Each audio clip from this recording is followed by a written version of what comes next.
as a content creator and as someone who hundreds of people watch to get their wrestling opinions, some entertainment, a bit of a laugh out of SmackDown and the rest of the wrestling shows, I want to be as honest as possible with a show like this one. Look, given where the world is, the pro wrestling world, with all these allegations and people being convicted of X, Y, and Z in the past couple of weeks, given this virus that's now really, the virus is really circulating, and Renee Young's got this, and Jamie Noble hasn't, a bunch of performers at the Performance Center have tested positive, and given everything that's going on, it would be remiss of me to act all naive and lie to my audience and be like, yeah, tonight's SmackDown was great. I really enjoyed watching Baron Corbin get beaten up by all the babyfaces and rewatching the Boneyard match and build for Extreme Rules, which the tagline is the horror show. Like, it would be remiss of me, and I feel like I'd be lying to my audience if I did that, because, God honestly, I mean, my best friend Kevin's been saying this for like a couple of weeks now, but just, we don't care. Like, about WWE in general, it feels out of place, and that's the vibe I got watching SmackDown tonight, because, yes, the Undertaker tribute, the opening video package, replaying the Boneyard match, Corbin ranting about the Undertaker, and then Jeff Hardy defending him, and, like, it's great. I love that they're doing an Undertaker tribute, which, speaking of, my Undertaker tribute is locked and loaded, ready to go. That will be out tomorrow afternoon for you guys in the United States, so, I mean, that is what it is, but as for a SmackDown episode tonight, this June 26th, 2020 episode, it just didn't feel like it needed to happen. I mean, seriously, I could really end the review there.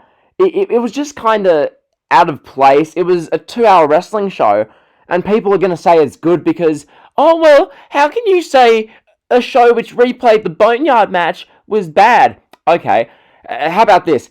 WWE, theoretically, by that logic, could just replay all of Undertaker's greatest matches on every show for the next couple of weeks, which, that would be a great idea. Tribute to The Undertaker. It would be actually entertaining content. It's not just them, half dipping their toe in the water of cancelling shows, but at the same time going ahead. Like, they should just replay the best Undertaker matches, let the performers be home and safe with their families. Instead, they're kind of dabbling their toe in the water. We're getting an Undertaker Boneyard match on replay that you can watch at any time on the WWE Network. And then the rest of the show is literally Baron Corbin getting beaten up for dissing The Undertaker. And a good Braun Strowman promo. Like, does SmackDown need to happen? Seriously, does this show even need to be happening? It straight up doesn't. And to be quite honest, I'm surprised it took till the end of June for it to get like this. I thought back in March, when I was doing my rants about how WWE and Vince are playing God, and Kevin Dunn's acting as if the virus is just just an inconvenience and it's nothing to worry about. And now WWE, karma's getting to them. It's coming back to bite them. And because of that, it just feels out of place them doing shows. So with that being said, I'll just kind of fly through the review for this show because, quite frankly, do you guys really care? Like, I really don't. The viewership will probably be down in the YWC for this SmackDown episode. It's just there's not a lot to care about. So, yeah, we open the show. There's a really good Undertaker tribute. Like, WWE, the editing team, shout out to them. Like, when WWE want to make incredible, documentaries, highlight packages, video packages, they sure as hell do. They've got, the best production team for that kind of stuff in the world, I feel like. Like, this Undertaker one was no exception. Just a phenomenal tribute to The Undertaker, so that was really good. Then, we proceed to get the replay of the Boneyard match, Undertaker, AJ Styles. Like, here's the thing. How do I review this? Do you want me to, rerun and review what happened in the Boneyard match? Oh, Undertaker chokeslammed Gallows off a roof. Like, you guys don't care. Like, they replayed the Boneyard match. Moving on. And that's, a third of the show. Is there any point of this show even happening? Like, you might as well, as I just said, if you're going to do SmackDown altogether, which I get TV rights and whatnot, if you're going to run a show, you might as well do, SmackDown June 26, 2020. This is Undertaker week. This is the Undertaker episode. We're replaying 3 of Undertaker's best matches. We're going to put some video packages in, some tribute packages. It's all about the Undertaker. Our performers can be home safe. But instead, we're getting a Boneyard match, and then we're proceeding to get a Baron Corbin promo, Jeff Hardy attacking him, Corbin versus Hardy in the main event. We're getting Alexa versus Nikki Cross versus Lacey Evans versus Dana Brooke. Winner faces Bayley at Extreme Rules, which the Extreme Rules tagline, as you just saw, is the horror show, which Everyone in the community is going to say the same thing about that. I don't feel the need to do it as well, but it's just so ironic. It's so just classic. Extreme Rules is the horror show. It really is, from a creative standpoint and from a general WWE humanitarian perspective, because they're making the talents work through this virus. So, yeah, Extreme Rules is the horror show. We're getting Bayley versus Nikki Cross. Does anyone think Nikki Cross is beating Bayley? If you do, I'm sure CR21 probably does, but I'll deal with him in mixtape stream later. So, yeah, that was that match. It was what it was, but also, yeah, the Baron Corbin promo. Basically, Corbin is just trying to disrespect The Undertaker because Baron Corbin needs heel heat somehow. And then Jeff Hardy is like, I'm the babyface. I'm going to fight you in the main event. And that was really it.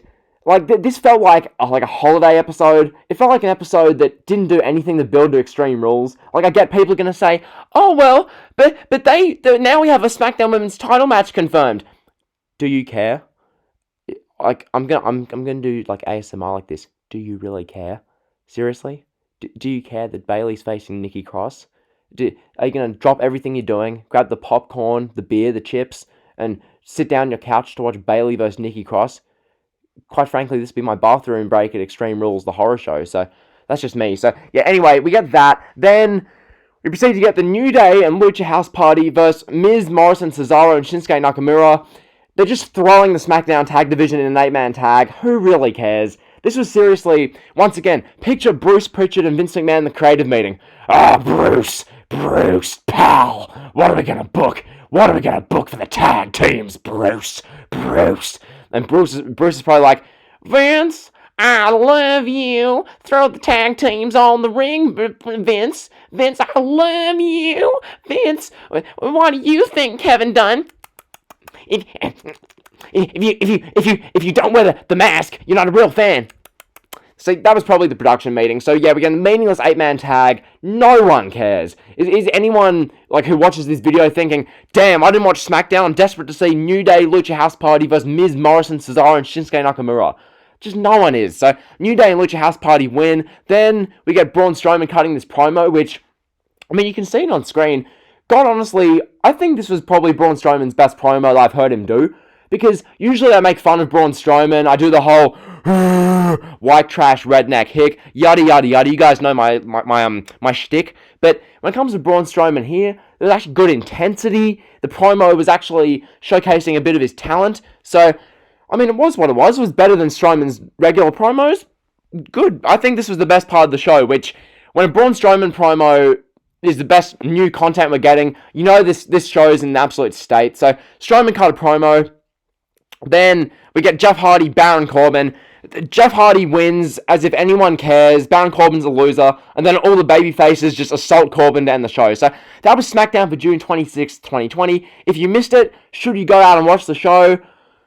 No, it's not worth it. If you feel inclined to go watch the Boneyard match again, go do that. If you feel like you want to watch the Undertaker tribute package that they did to open the show, go watch that.